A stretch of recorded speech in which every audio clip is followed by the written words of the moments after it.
All right. Welcome back to me. I didn't get much of a break in between those sessions there, but I'm extremely glad and very, very excited for this upcoming panel. I'm going to set a little bit of context first and then welcome our wonderful panelists. I think we've talked a little bit about during the course of this day, during the planetary health panel as well as the previous panel, of course, on the need for growth in the alternative seafood landscape.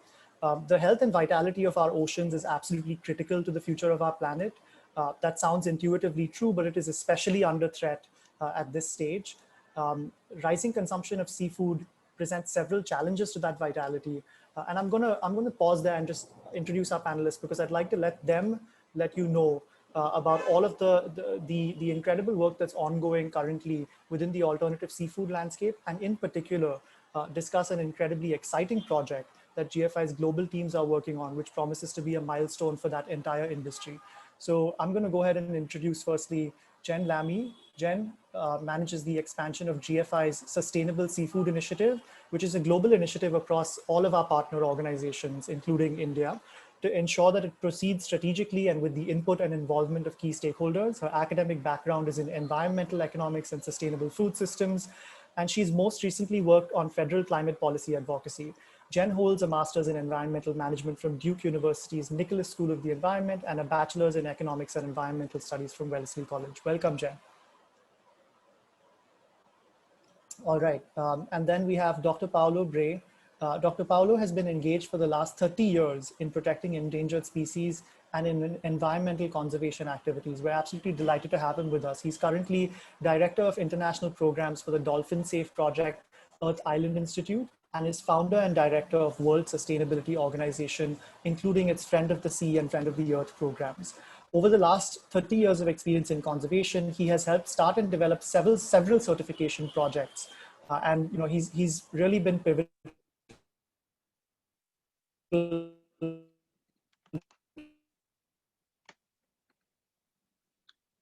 Thank you very much. Are you there? I am here, yes. Thank you very much. I think you may be. Thank you very much, Varun. Yes, the audio went off for a while. I don't know why. Can you hear me? Sorry, I can't hear you, Dr. Bray. Could you check on your audio and just... Can you hear me?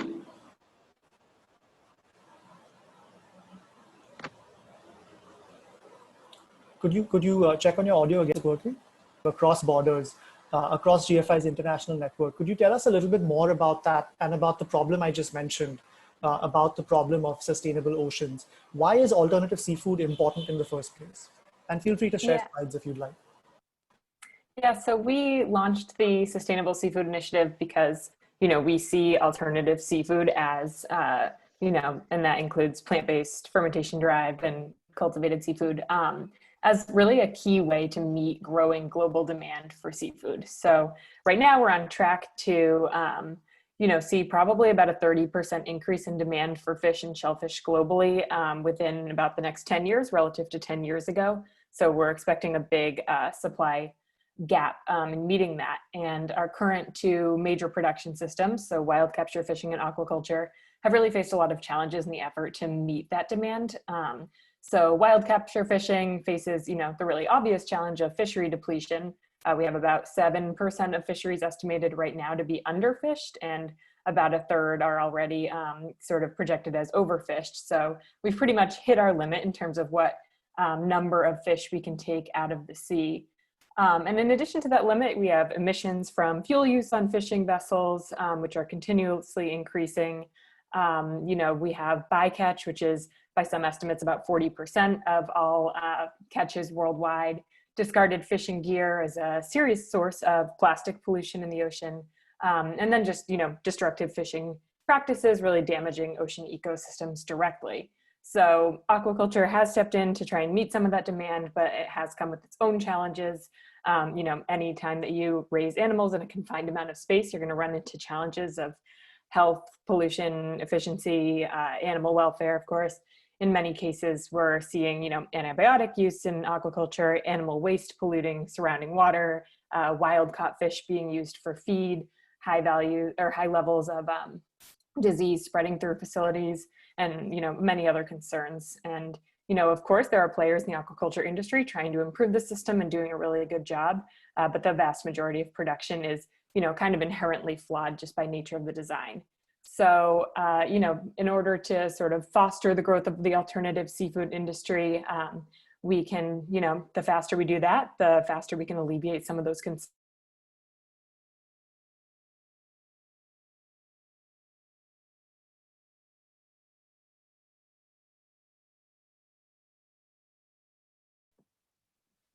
Hello?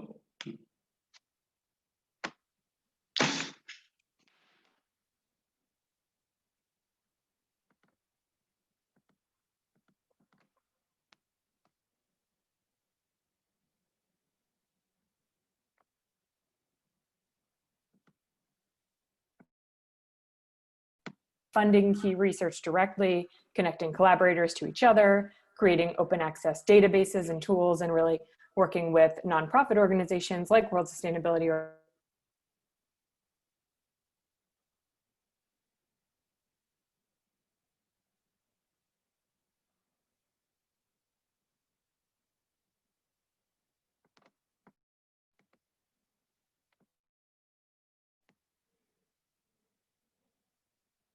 Dr. Paolo, can you hear me now? I can hear you. Can you hear me? Yes, wonderful. Okay, wonderful. Yes, the audio seems to be jumping a little bit. I don't know why. For the rest of the time, the connection was good. All right, wonderful. So, thank you so much for joining us. I want to ask you a question about the pioneering work you've done. WSO, Friend of the Sea and Friend of the Earth, your certification programs in both terrestrial and marine agriculture have been working for a very long time. Would you please tell us a little bit about the history of the organization and the kinds of work you already do within the seafood sphere? Yes, sure. Thank you. And I don't know if you can see my screen. Can you see my screen? Yes, this is good. Thank you.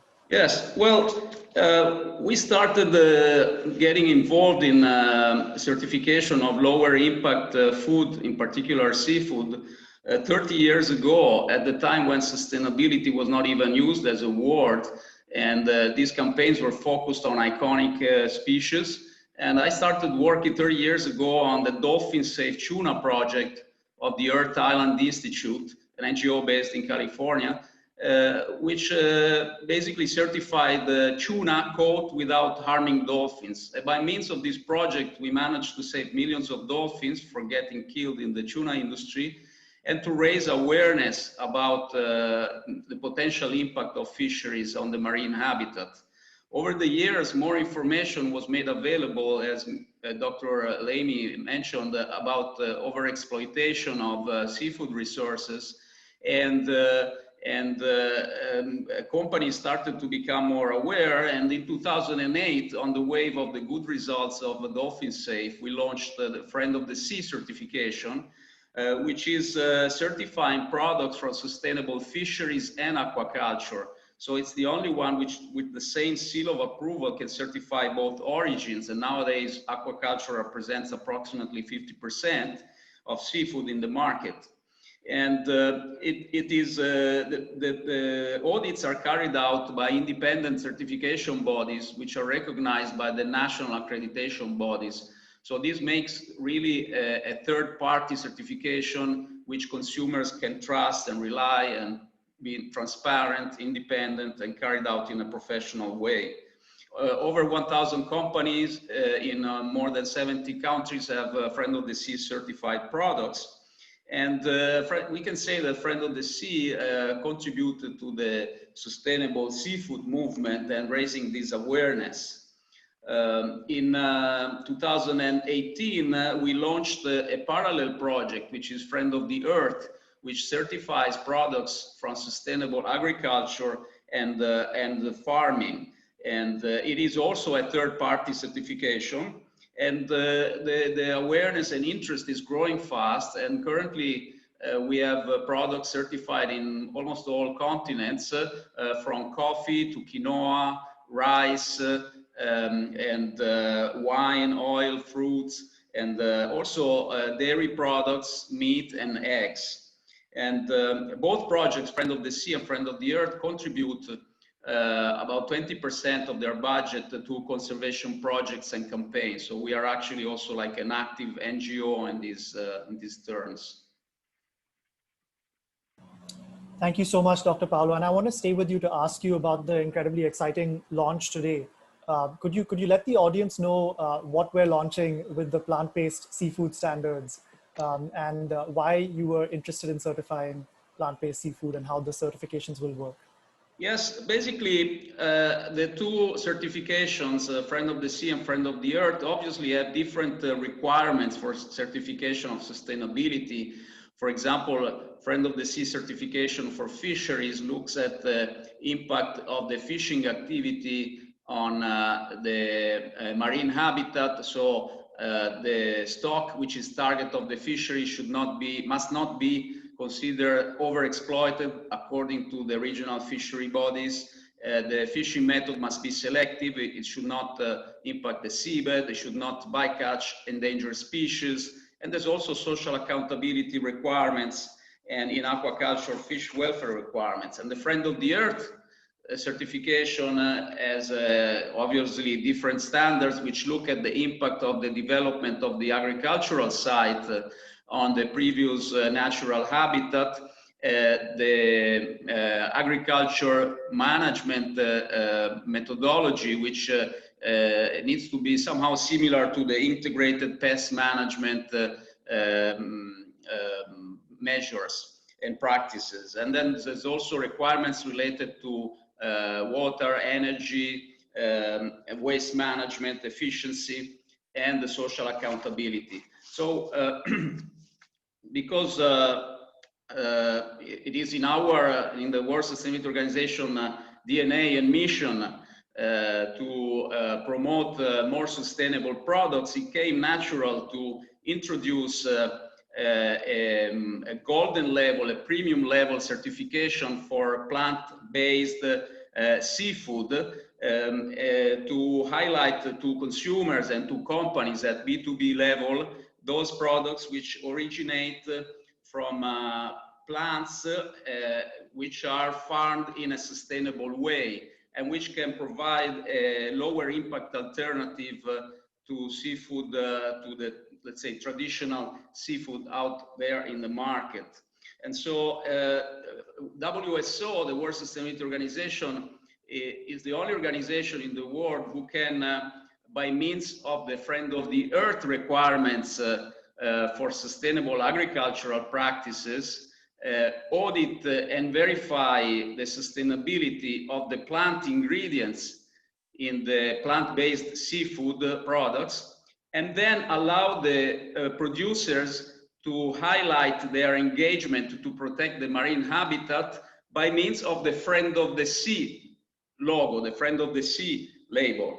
So this is how we are now working, and it is for us very important and very useful to collaborate with GFI and try to pass this message, highlight this opportunity, one of the several opportunities for their members, for its members, for companies producing plant-based seafood, to highlight in a third-party way, by means of a third-party audit and verification, the sustainability engagement of these products and producers. That's totally wonderful, and you know, obviously an incredibly exciting development for the majority of the industry. So what you said was gold label certifications for plant-based seafood and plant-based meat from the Friend of the Earth side, and of course plant-based omega-3s as well. Really, really interesting. Jen, I want to go back to you and talk about why it's such a milestone for the industry. What does this mean for alternative seafood at large, and what will it mean for an individual company during their life cycle as well? Yeah, so these certifications are really key to, you know, matching consumers who are interested in sustainability to alternative seafood, and to also expanding distribution in both retail and food service. So we know consumers seem to be increasingly interested in buying sustainable seafood, and they rely on certifying organizations and also, ranking programs to really give them the information they need to make those purchasing decisions. And so this certification will help them understand that, plant-based seafood has a role in the sustainable seafood world more broadly. At the same time, retailers and restaurants are increasingly relying on sustainability certifications to make seafood purchasing decisions. So many retailers have, published goals related to the proportion of seafood that they will sell that is certified sustainable. So for example, in the US, Walmart is the largest grocery retailer, and they have a sustainable seafood policy that says that more than 90% of the seafood that they sell has to be certified by a few specific organizations. And so, providing this certification pathway for plant-based seafood helps those companies establish their own role in advancing, retailers' progress towards public sustainability goals, which is really exciting. In addition, restaurants are increasingly choosing to purchase and serve certified sustainable seafood, and often buyers for restaurants will really only look at options that meet those sustainability requirements. So earning the Friend of the Sea logo will get plant-based companies really in front of those key decision makers and help to get more of these products into food service and in front of consumers in all of these different settings. So you could imagine, a new plant-based seafood company that, meets the Friend of the Earth standards and therefore earns the Friend of the Sea label as a plant-based seafood company. And, they can put that logo on packaging in retail that consumers will notice. And a retailer who's looking to purchase sustainable seafood for their stores will notice that new plant-based company. And then restaurants that are going right to the certifier's website to look for the kinds of companies that they want to be serving will notice the company as well. So I think this program is a massive opportunity for the, at this point, pretty nascent plant-based seafood industry to expand both its visibility and its impact. And certifications like this can really help point environmentally conscious consumers to new sustainable foods that they might not otherwise consider. And then obviously inform purchasing decisions for some of these key retailers and restaurants along the way. So I think we'll really see plant-based seafood establishing itself as a really core solution in the quest for more sustainable seafood in general. Yeah, truly wonderful. And it's interesting to note, we do have a lot of consumer research coming out soon about perceptions of seafood and then also alternative seafood. But this is a special consideration of seafood specifically, right? Because seafood has perceptions of sustainability and a health halo such that consumers who are buying seafood are looking for a certification label, perhaps not as much as they are on the meat side. So, that's something that's really important. And I think WSO, that legitimacy is going to be fantastic with respect to giving a market parity or a perception parity to alternative seafood moving forward. So before we move on to questions from the audience, I want to get another round of questions into both of you. What does the future of alternative seafood hold? What does an abundant supply of alternative seafood in 2025 or 2030 look like? Dr. Paolo, could you go first? Yes, well, the demand for traditional seafood will continue to grow in general, and it's projected to grow about 1 to 1.5% every year for the next decade. However, it is well known that there is no more growth in terms of fisheries catches, because it reached a maximum of about 100 million metric tons in year 2000 and didn't go farther, because most of the stocks are fully exploited or overexploited. And actually, aquaculture growth, which has been very fast in the past decades, is now slowing down because, of course, there are limits to its growth, especially in Europe, in the US, even though new technologies give hope to further improvements.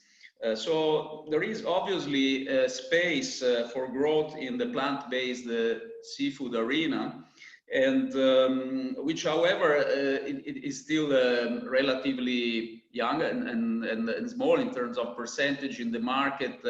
From my data, the plant-based meat production is about 1% of the total, I hope Dr. Lamy will confirm this. and the seafood itself is 1% of the meat, of the plant-based meat production. But this should not, of course, should be even a motivation, you know, in the future to grow very fast. And in fact, in the year 2020, with also COVID somehow changing the perspective of some of the consumers, there's been a peak in consumption of plant-based meat and food in general, which more than doubled apparently, according to some studies, which tell us that it has grown about 148% in the past months. So the consumer demand is definitely going to grow fast. And what is more impressive and will further boost this growth, I think, paradoxically, but positively, is that even the major seafood producers themselves have somehow jumped into the plant-based seafood arena, and they are pushing a lot.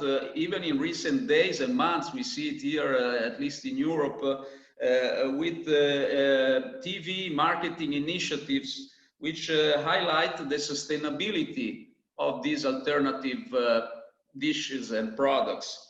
And so definitely this will impact consumers' awareness a lot.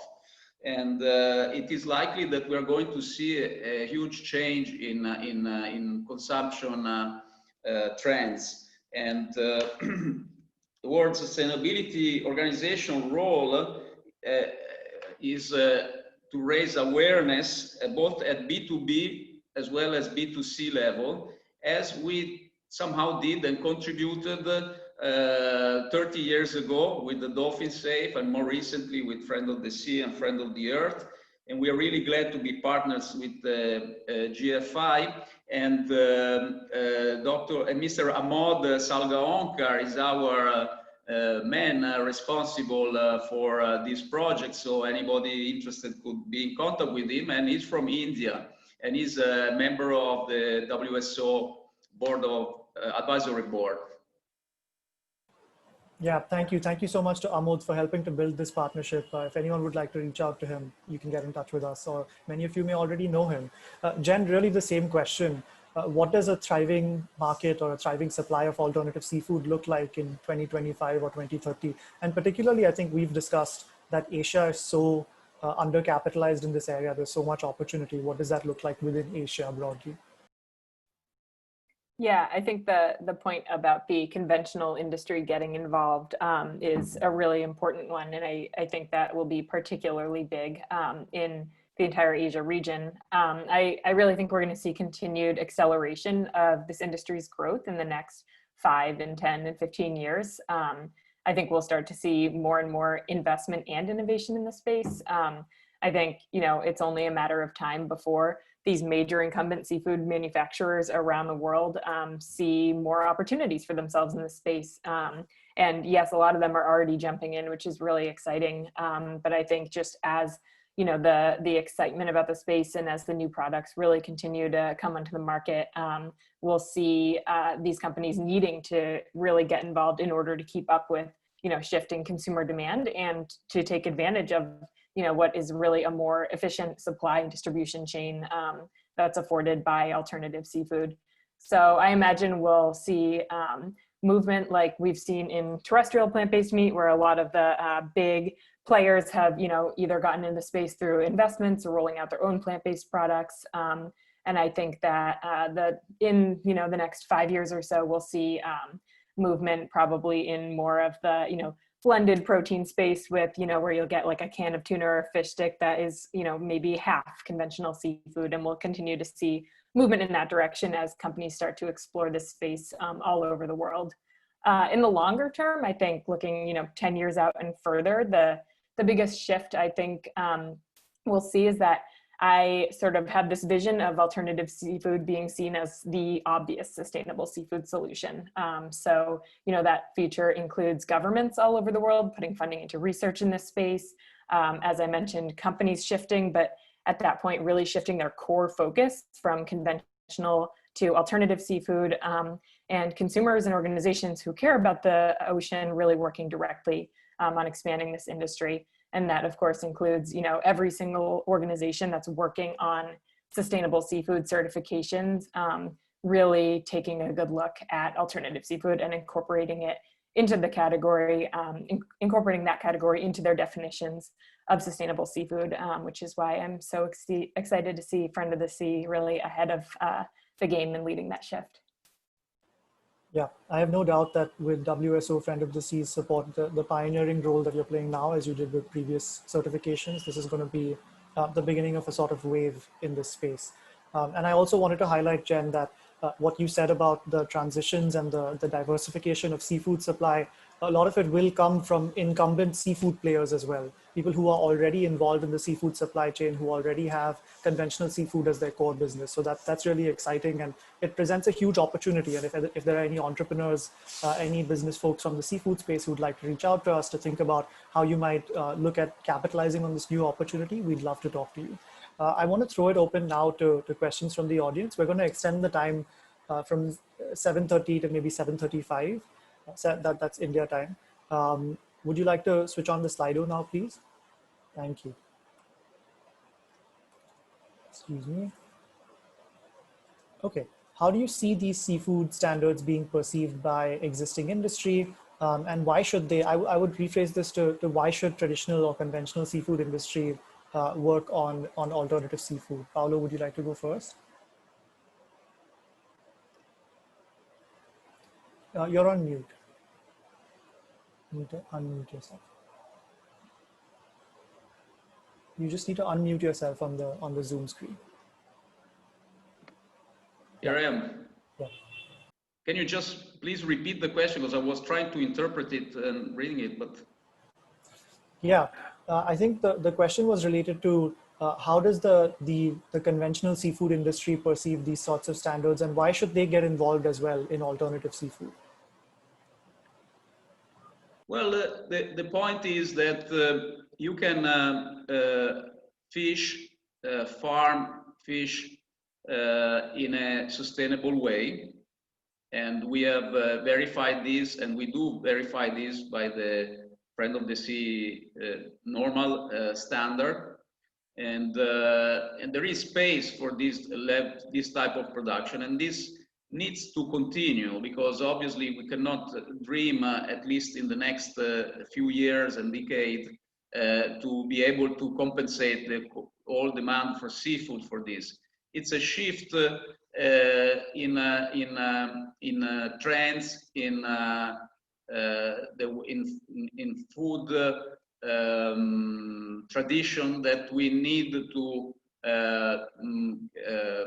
allow, and this will take some time, at least with the reduction in consumption of animal proteins, as suggested also by several let's say scientists and diets, and so we have to take hand in hand the consumers, the companies, to move into this direction. And Friend of the Sea will work as a catalyst to help this change.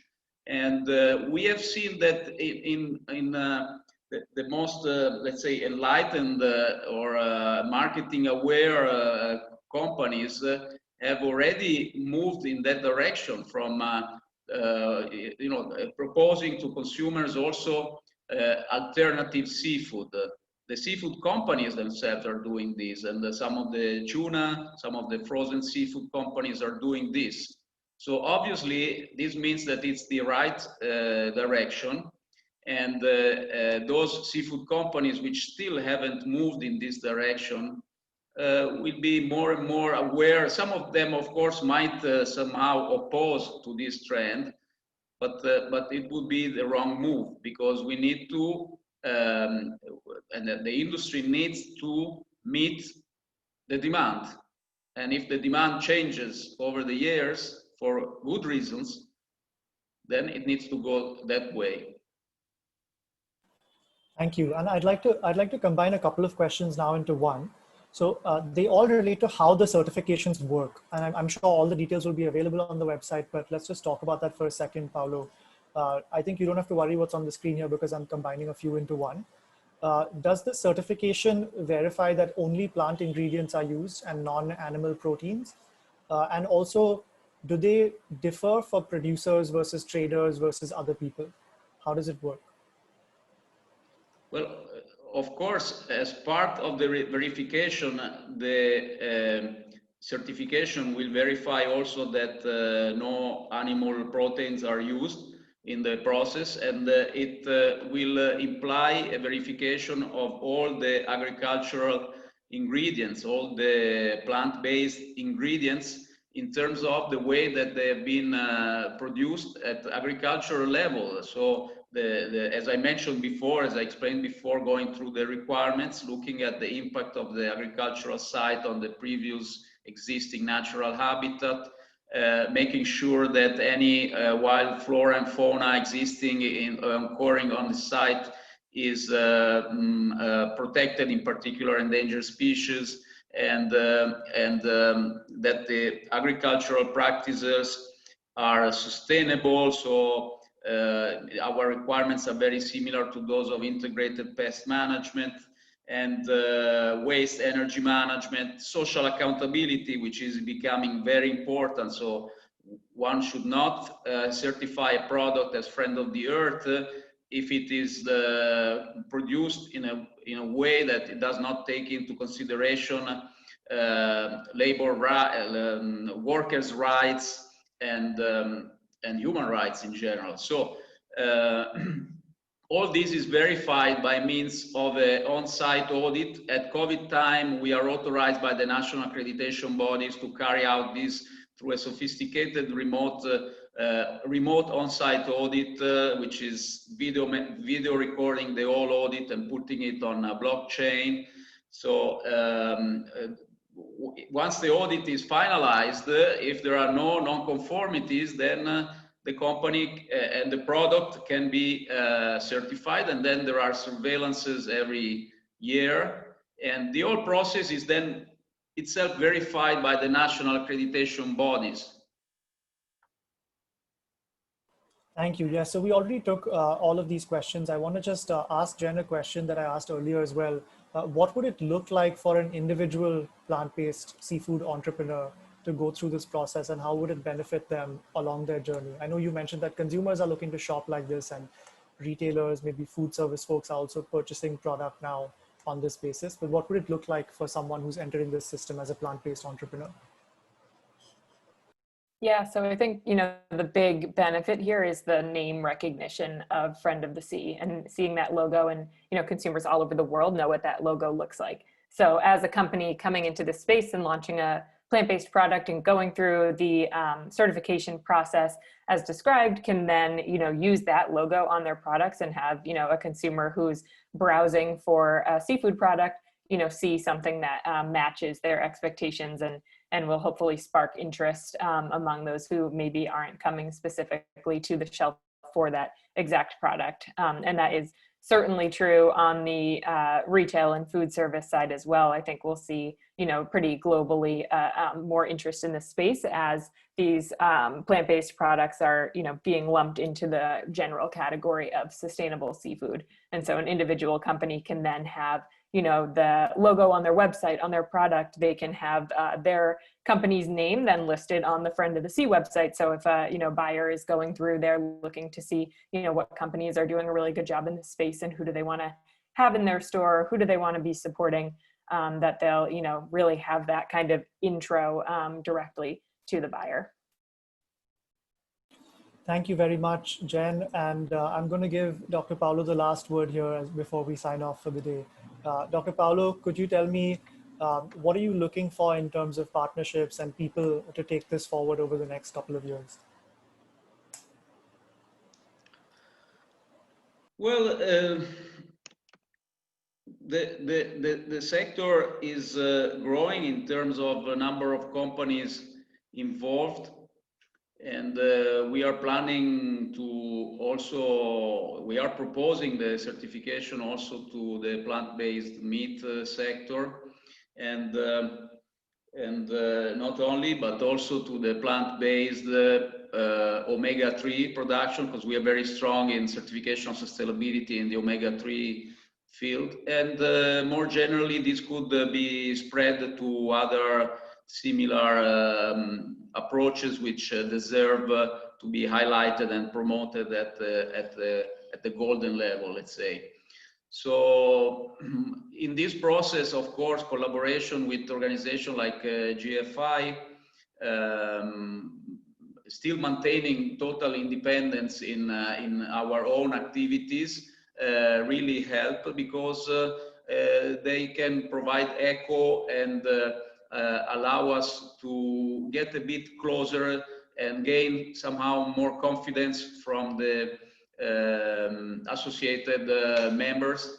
And so we are planning to activate similarly also in the other fields. In some cases, we already have good collaboration with other organizations which represents, for example, the omega-3 or the fish meal and fish oil arena.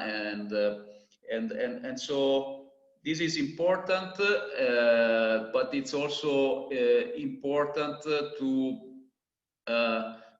work together at government level with the other institutions and with the scientific institutions in the different countries. And we think that India can surely play a very important strategic role also for its tradition in the way that it gives preference also to vegetable production in its traditional diet, in its basic diet. So it definitely also is an important country where to start and launch today, for example, this initiative, because also of its major role in agriculture and seafood production, with all its, let's say, pros and cons, potential impacts, and space for improvement. So it has been very important for us to be here today, and specifically, even though online, but through an India-based organization. Thank you. Dr. Paolo Bray, World Sustainability Organization and Friend of the Sea. Jen Lamy, GFI Sustainable Seafood Initiative. Thank you so much for being at the Smart Protein Summit. We really appreciate your time in launching this milestone for the industry. To all the audience, thank you for staying with us through the end of this day. We will see you at the beginning of day 5, the final day of the summit. We're nearly there. Thank you, Jen. Thank you, Paolo. Thank you. Thank you.